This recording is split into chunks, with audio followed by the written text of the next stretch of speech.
Hello everyone, welcome back to my YouTube channel UPSC by Manish. और CSIR ASO और SO की जो exam date है वो लगभग लगभग आउट हो चुकी है। नेक्स्ट मंथ उसका एग्ज़ाम है, फरवरी के अंदर। और उसी के कंटेक्स्ट में जो एक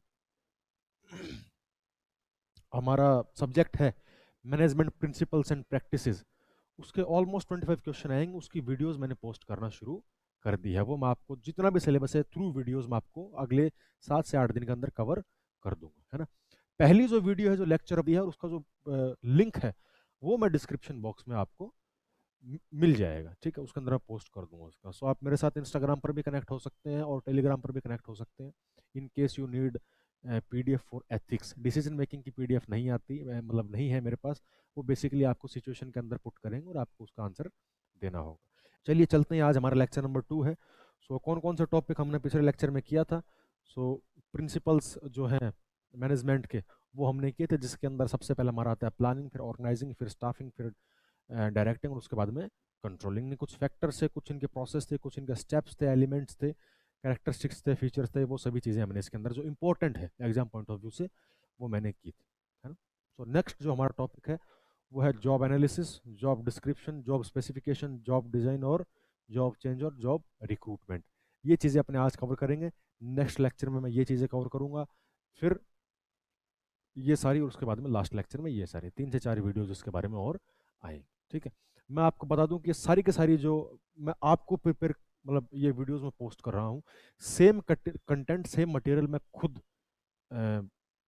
खुद भी वही मैं याद कर रहा हूँ। तो ऐसा नहीं है कि मैं कुछ अलग चीज़ें पढ़ रहा हूँ और आपको मैं कुछ अलग चीज़ें बता रहा हूँ, ऐसा कुछ नहीं। देखिए, सबसे पहले जॉब एनालिसिस, है ना। जॉब एनालिसिस क्या है? जॉब एनालिसिस एक प्रोसेस है जिसके थ्रू हम गैदर करते हैं, एनालाइज करते हैं इंफॉर्मेशन। किसके बारे में? About the content and human requirement of jobs as well as in the context with jobs are perform. Job analysis का मतलब कि हम लोगों को कितने लोगों की जरूरत है, ठीक है। उन लोगों को हम कहाँ सेट करेंगे, किस डिपार्टमेंट में कितने लोग चाहिए, किस क्वालिफिकेशंस के चाहिए, उनके पास कितने स्किल्स होनी चाहिए, उनकी वर्किंग कंडीशन क्या रहेगी। सभी चीज़ों को मिला के जब हम एक इंफॉर्मेशन, एक डेटा बना लेते हैं कि यार हमको इतने लोगों की ज़रूरत है और ऐसे ऐसे लोगों की ज़रूरत है जो कि हमारे इस डिपार्टमेंट में काम करेंगे, इतने समय के लिए ज़रूरत है, उसको बोलते हैं जॉब एनालिसिस। जैसे कि अब यूजेस क्या है जॉब एनालिसिस के? नॉर्मल सी चीज़ है। क्या प्रयोग है?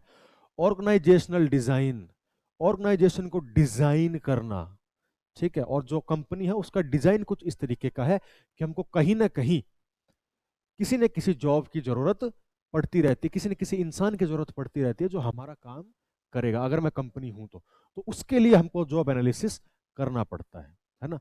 ताकि हमको पता चल जाए कि हमको किन लोगों की जरूरत है, कितने लोगों की जरूरत है और किस तरीके के लोगों की जरूरत है, ठीक। तो ये हो गया हमारा ऑर्गेनाइजेशनल डिजाइन। उसके बाद में एक्विजिशन ऑफ पर्सनल। जब हमको ये पता लग गया कि यार हमको इतने लोगों की जरूरत है, उसके बाद में क्या करेंगे? हम ह्यूमन रिसोर्स प्लानिंग करेंगे, ठीक है, कि कैसे कैसे लोगों को हम सेलेक्ट करेंगे। जब हमको पता चल गया इस बात का, उसके बाद में हम करेंगे रिक्रूटमेंट। रिक्रूटमेंट का मतलब होता है मैक्सिमम लोगों को अट्रैक्ट करना, ताकि वो आपके पास सिलेक्शन के लिए आ सके, आपके पास वो सारे के सारे कैंडिडेट्स अपीयर हो सके, है ना। सिलेक्शन और रिक्रूटमेंट में फर्क है। सिलेक्शन का काम होता है बंदे सेलेक्ट करना, रिक्रूटमेंट का काम होता है सिलेक्शन करने वाले के लिए, उस प्रोसेस के लिए, उस प्रक्रिया के लिए बंदों को, कैंडिडेट्स को भेजना, ठीक। उसके बाद में क्या होता है? उनका सिलेक्शन होता है।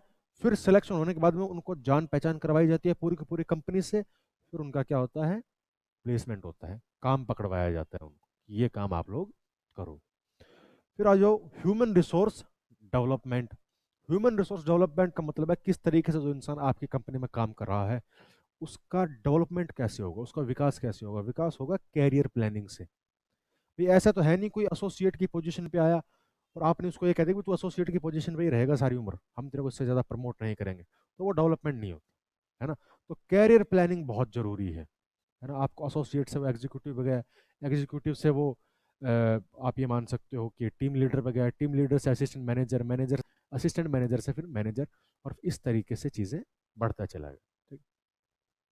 तो अब नई पोजीशन पे अगर कोई बंदा जाएगा, अगर वो डेवलप होगा, है ना, डिपार्टमेंट चेंज करेगा, प्रमोशन होगा, तो जाहिर सी बात है उसको नई पोजीशन के लिए क्या करने पड़ेगा, ट्रेनिंग और डेवलपमेंट, यानी उसके लिए ट्रेनिंग देनी पड़ेगी ताकि वो इंसान उस चीज के लिए डेवलप हो सके, वो काम कर सके। ठीक है, तो ये है आपका। उसके बाद में जॉब इवैल्यूएशन, जब सारा काम ठीक चल रहा है तो जॉब को क्या करना पड़ता है, इवैल्यूएट करना पड़ता है, चेक करना पड़ता है कि जॉब कितनी सही चल रही है। अगर जॉब में कहीं ना कहीं कमी है तो उसके लिए हमको क्या करना पड़ेगा, कंपनसेट करना पड़ेगा। ठीक है, उसका भरा उसका उसकी भरपाई हमको करनी पड़ेगी, है ना। उसके बाद में परफॉर्मेंस एंड अप्रेजल, अगर जॉब अच्छी चल रही है और हमारी जो प्लान्ड परफॉर्मेंस है, जितना हमने सोचा कि इतना काम करेंगे, अगर उतना काम इंसान कोई भी व्यक्ति कर पा रहा है तो परफॉर्मेंस अप्रेजल उसका क्या होगा, प्रमोशन होगा, या फिर उसकी जॉब की क्या मतलब तनख्वाह बढ़ेगी, है ना, इंक्रीमेंट होगा, पे इंक्रीज होगा। सो ये कुछ चीज़ें हैं इसके अंदर। उसके बाद में उनकी सेफ्टी और हेल्थ भी इसके अंदर इंक्लूड होती है। और फिर एम्प्लॉय काउंसलिंग, और किसी बात को लेके एम्प्लॉय की अनबन हो जाती है या एम्प्लॉय डिमोटिवेटेड फील करता है ना, तो वो काउंसलिंग की जाती है। सो ये सभी चीज़ें जो हैं जॉब एनालिसिस के अंदर आती हैं, ये यूजेस हैं। ठीक है, और इनके बारे में पूछ लिया जाता है कि which one of the following is not a use of job analysis. Okay, चलते हैं आगे। प्रोसेस ऑफ जॉब एनालिसिस, सबसे पहला प्रोसेस क्या है, यूज। पहले हमको यूज पहचानना पड़ेगा जॉब एनालिसिस का, जो कि यूज मैं सारा का सारा आपको बता चुका हूं। जॉब एनालिसिस हम क्यों करते हैं, मोटे तौर पे रिक्रूटमेंट के लिए, रिक्रूटमेंट एंड सिलेक्शन, मतलब बड़े मोटे तौर पे सिर्फ बताया जा रहा है। रिक्रूटमेंट और सिलेक्शन के लिए हम किसका इस्तेमाल करते हैं, जॉब का इस्तेमाल करते हैं, जॉब एनालिसिस का इस्तेमाल करते हैं। ठीक है, तो पहली प्रोसेस तो होगी भाई यूजेस क्या है इसके, है ना, वो चीज देखेंगे अपने। उसके बाद में हम क्या करेंगे, इंफॉर्मेशन को कलेक्ट करेंगे भाई, कितनी जान सारी के सारी कितनी कितने लोग हैं, सभी सारी की सारी टोटल जानकारी हमारे पास होनी चाहिए। ठीक है, अगर हम किसी को जॉब पर रखने वाले हैं, कोई वैकेंसी अगर हमारे उसके अंदर खाली है या कोई नई वैकेंसी बन रही है, तो उसकी सारी की सारी इंफॉर्मेशन किसके पास होनी चाहिए, हमारे पास होनी चाहिए। उसके बाद में जब हमने रिक्रूटमेंट के लिए अपनी ड्राइव चलाई और लोगों ने अपने वो सीवी और रेज्यूमे जो है वो भेजने शुरू किए, तो उन सभी इंफॉर्मेशन को हम क्या करेंगे, प्रोसेस करेंगे कि कौन सा सबसे बेहतरीन होगा। यहां तक जॉब एनालिसिस की प्रोसेस है। इसके बाद में प्रोसेस चेंज हो जाती है। ठीक, अब आ जाओ, जॉब एनालिसिस के दो टाइप होते हैं। पहला तो दो पार्ट मान लो, दो टाइप मान लो, कुछ भी मान लो। पहला जॉब डिस्क्रिप्शन और दूसरा जॉब स्पेसिफिकेशन, है ना। तो जॉब डिस्क्रिप्शन कैसे होता है, जॉब आप एनालाइज करते हो उसके बाद में आपको क्या करना पड़ता है, जॉब का टाइटल बताना पड़ता है ना। जॉब डिस्क्रिप्शन का मतलब है नौकरी कैसी होगी। ठीक, जॉब टाइटल क्या होगा, वर्क एंड रिस्पॉन्सिबिलिटीज क्या होंगे, आप वहां पर कंपनी के अंदर क्या काम करोगे, एक तो ये चीज है। दूसरा, वर्किंग कंडीशंस कैसी होंगे, जहां आप काम कर रहे हो ऑन द फील्ड वर्क है या ऑफिस जॉब है, किस तरीके की जॉब है वो देखना जरूरी है। उसके बाद में टूल्स एंड सॉफ्टवेयर या मशीनरी आपको कौन सी यूज करनी पड़ेगी, है ना। या आप लैपटॉप पे काम करोगे या कोई ऐसी हार्ड एंड फास्ट डिवाइस है जो अलग से कंपनी आपको प्रोवाइड करेगी जिसके आप ऊपर वर्क करोगे, है ना। तो ये सभी चीज जो है ये जॉब डिस्क्रिप्शन के अंदर आती है। आप कहीं भी किसी भी कंपनी में अप्लाई करते हो तो आपको जॉब डिस्क्रिप्शन का एक अलग से कॉलम मिलता है कि नौकरी कैसी होगी, आपको वहां पर क्या करना होगा, ये सही उसी का पार्ट है। फिर आता है जॉब स्पेसिफिकेशन। जॉब स्पेसिफिकेशन में जॉब को स्पेसिफाई करते हैं, है ना, कि इसके लिए आपको इसका मोटे तौर पे मतलब होता है क्या चाहिए, है ना, जॉब के लिए। तो क्वालिफिकेशंस क्या चाहिए इसके अंदर, एक तो वो बताते हैं जो स्पेसिफिकेशन के अंदर। एक्सपीरियंस बताते भी हमको एग्जीक्यूटिव पोस्ट पे किसी को लेना है और उसके 2 से 3 साल का एक्सपीरियंस उसके पास होना चाहिए। ठीक है, साथ साथ में जब इंटरव्यू वगैरह होता है या ऐसा कुछ होता है तो मार्कशीट वगैरह या 10th 12th या ग्रेजुएशन के अंदर या आपका कोई पर्सनल आपने कोई कोर्स कर रखा है, सर्टिफिकेशन कोर्स कर रखा है, तो उससे वो लोग आपका क्या करते हैं, आईक्यू चेक करते हैं, इतना तो आपने कम से कम बेसिक कर ही रखा हो। फिर आपकी जनरल कैरेक्टरिस्टिक्स, है ना, देखते हैं कि पिछले 1 साल में, 2 साल में, 3 साल में आपने कितनी कंपनियां बदली है, वहां पर आपका रिव्यूज कैसा रहा है, वहां पर आपका कैरेक्टर सर्टिफिकेट कैसा था, लोगों के बारे में आपके क्या विचार थे, कंपनी को आपके बारे में जो है कंपनी आपके बारे में क्या सोचती है। तो ये सारे के सारे जनरल कैरेक्टरिस्टिक्स है जिनके अंदर एक इंसान की क्वालिटीज शामिल हो जाती है। ठीक है, तो ये किसके अंदर आएगी, जॉब स्पेसिफिकेशन के अंदर, है ना। अगला पॉइंट देखो, जॉब चेंज। अब सर जॉब चेंज क्या है। जॉब चेंज होती है एम्प्लॉय मोबिलिटी, यानी एम्प्लॉय का एक जगह से दूसरी जगह पर जाना, जॉब को बदलना। ठीक है, from one job to another, एक जॉब से दूसरी जॉब पे जाना, एक काम से दूसरे काम पे जाना क्या कहलाया जाता है, जॉब चेंज कहलाया जाता है। दो प्रकार की होती है, पहली इंटरनल मोबिलिटी, दूसरी एक्सटर्नल। कंपनी से छोड़ो किसी दूसरी कंपनी में जाना ही सिर्फ जॉब चेंज नहीं होता, जॉब चेंज के अंदर और कई सारे हिस्से होते हैं। जैसे इंटरनल मोबिलिटी यानी कंपनी के अंदर,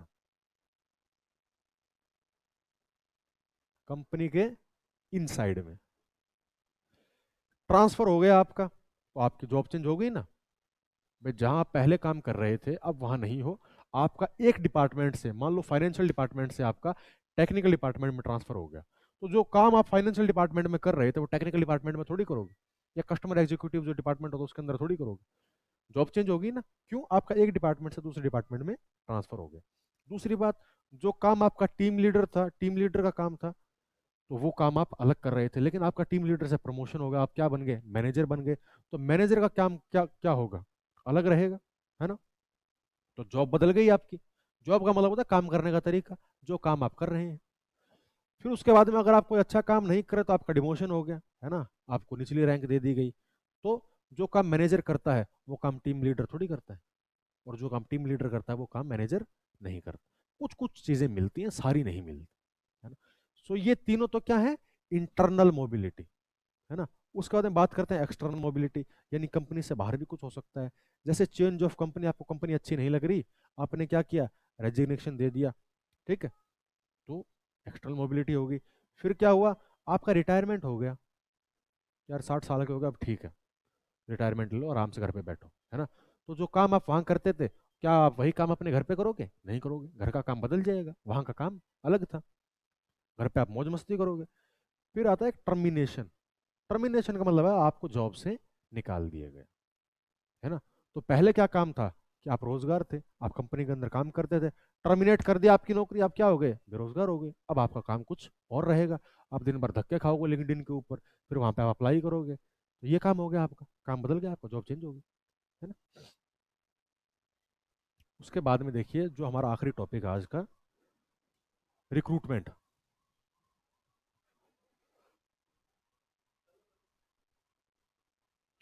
तो ये हमारा आज का आखिरी टॉपिक है ना।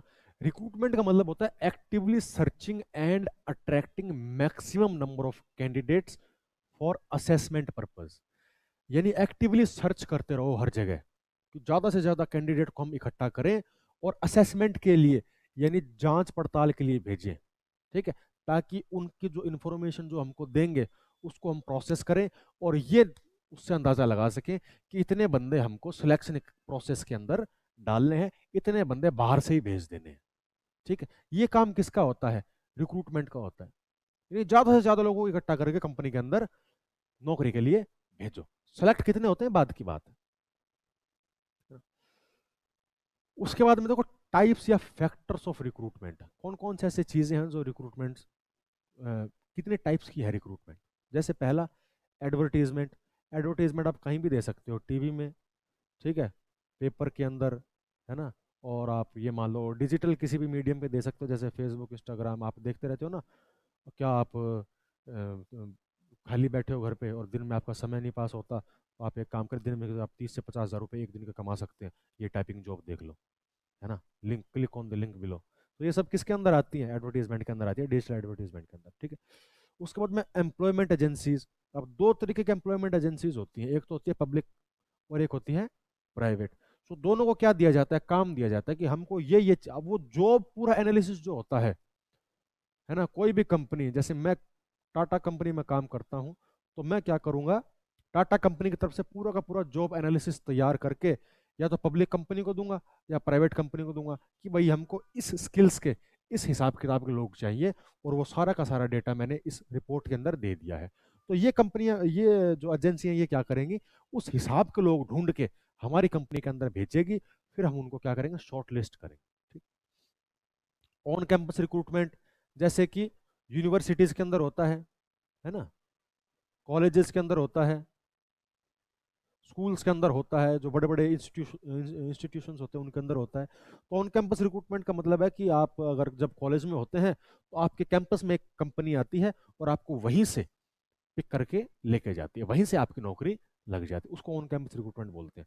फिर बोलते हैं डेप्यूटेशन। मैं दूसरे डिपार्टमेंट में काम कर रहा था, है ना, लेकिन उस डिपार्टमेंट में मैंने अपना काम अच्छी तरीके से कर दिया, लेकिन कोई और डिपार्टमेंट है जहां मेरी जरूरत पड़ी है, तब मेरे को क्या किया, डेप्यूटेशन पे अपना पूरा का पूरा फील्ड, मेरा पूरा का पूरा डिपार्टमेंट हटा के दूसरे फील्ड में मेरे को डाल दिया गया कि अपना ये योगदान जो तू यहाँ दे रहा था वो उस दूसरे फील्ड में भी देगा। उसको बोलते हैं डेप्यूटेशन, है ना। कई बार क्या होता है, जो मिलिट्री ऑफिसर होते हैं वो होम मिनिस्ट्री के अंदर डेप्यूटेशन पे आते हैं या डिफेंस मिनिस्ट्री के अंदर डेप्यूटेशन पे आते हैं, और वहां मिनिस्ट्री के अंदर जो काम चलता है उसको सपोर्ट करते हैं, उसकी हेल्प करते हैं। ठीक। उसके बाद में एम्प्लॉय रिकमेंडेशन। अब किसी का रिश्तेदार, किसी का भाई, किसी का दोस्त, किसी का बॉयफ्रेंड, किसी का गर्लफ्रेंड क्या करते हैं, किसी कंपनी में काम करते हैं, है ना। तो ये भी एक रिक्रूटमेंट का जरिया है कि मैं जिस कंपनी में काम करता हूँ, जाहिर सी बात है कंपनी मेरे पे भरोसा करेगी अगर मैं किसी का नाम दूंगा, क्योंकि मैं उसी कंपनी में काम कर रहा हूँ। तो मैं कहूँगा सर ये बंदा अच्छा है, आप इसको रख सकते हैं, इसके अंदर ये क्वालिटीज है, ये चीज़ें हैं। तो कंपनी मेरी चीज़ को ज़्यादा प्रीफर करेगी, क्योंकि मैं पर्सनली उस इंसान को जानता हूँ। और अगर इंसान वो कोई भी गड़बड़ी करता है तो सारा का सारा दारोमदार किसके सर पे आएगा, मेरे सर पे आएगा। ठीक है, ये है। उसके बाद में लेबर यूनियंस। अब जैसे आप लेबर वर्क होता है मानो, ठीक है, दिहाड़ी मजदूरी, इनके लेबर कॉन्ट्रैक्टर्स होते हैं जिनको हम लेबर यूनियंस भी बोल सकते हैं, है ना। तो डे टू डे जिस वाला जो काम होता है उसके अंदर हम किसको संपर्क करते हैं, शहरों में ज्यादातर मजदूर मिलते नहीं है, गाँव में तो मिल जाते हैं। तो शहरों के जो लोग हैं वो किसको संपर्क करते हैं, लेबर कॉन्ट्रैक्टर को संपर्क करते हैं। ठीक है ना। तो वो क्या करता है, लेबर सप्लाई करता है। ठीक। तो 1 साल के लिए, 6 महीने के लिए काम चला, तो वो क्या एक तरीके का रिक्रूटमेंट ही तो है। मजदूरों को हमने हमारे घर बनाने का काम चल रहा है, उस घर बनाने के लिए वो जो प्रोसेस है उसके लिए हम उनको क्या किया है, रिक्रूट किया है। दिन के 400 500 600 रुपए जो दिहाड़ी होती है उनको वो हम देंगे। लास्ट आती है गेट हायरिंग। गेट हायरिंग का मतलब होता है ओपन। नहीं, आपका जो दरबार है कंपनी का वो 24 घंटे खुला है, आप कभी भी जाके उस कंपनी के अंदर अपना इंटरव्यू वगैरह दे सकते हैं, अपनी आप प्रोफाइल वहां पर जाकर रख सकते हैं, आप वहां पर एग्जाम दे सकते हैं, जो भी है वहां पर असेसमेंट का जो भी सिस्टम रहता है। ठीक। सो ये सारी की सारी चीजें जो है टाइप्स ऑफ रिक्रूटमेंट है। सो आज की वीडियो में इतना ही। जो नेक्स्ट वीडियो लाऊंगा उसके अंदर मैं बाकी के जो टॉपिक्स हैं वो कवर करूंगा। और अगर आपको ये वीडियो अच्छी लगी हो तो प्लीज़ लाइक शेयर और सब्सक्राइब कीजिए। और thank you very much. Best of luck for the exam. जय हिंद, जय भारत।